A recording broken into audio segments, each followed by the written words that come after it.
Hi there. If you are a student, you're going to love this assignment tracker. This is going to help you stay completely organized with all of the things that you have to turn in. So this is a Google Sheet. It's also available in Excel. I'm in Google Sheets now, and I'm going to show you how it works. So here goes nothing.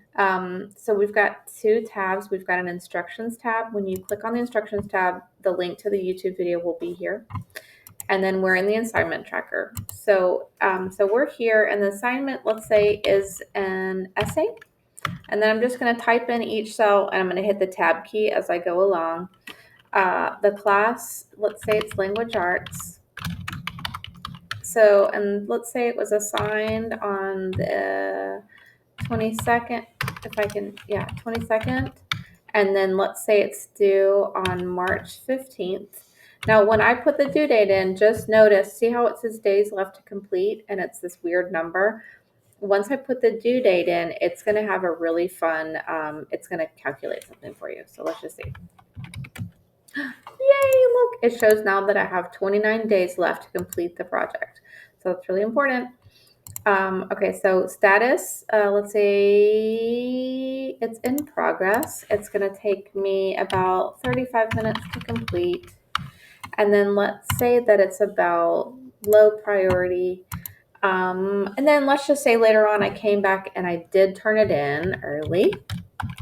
And then I got 100 on it. Now, when I put the grade in for the 100, watch the average grades, because this average is going to average out everything that I've put down on here. So now my average went up by a point because I had a better grade. So, and then we could say this was about family and environment.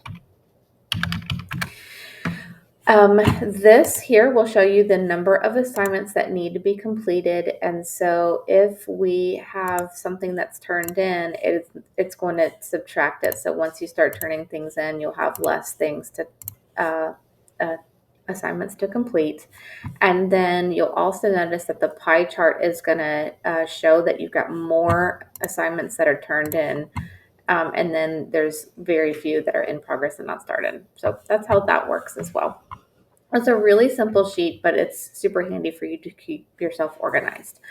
Let me know if you have any questions, and I'm at savvyandthriving.com, savvyandthriving.com, and I hope you have a great day. Bye.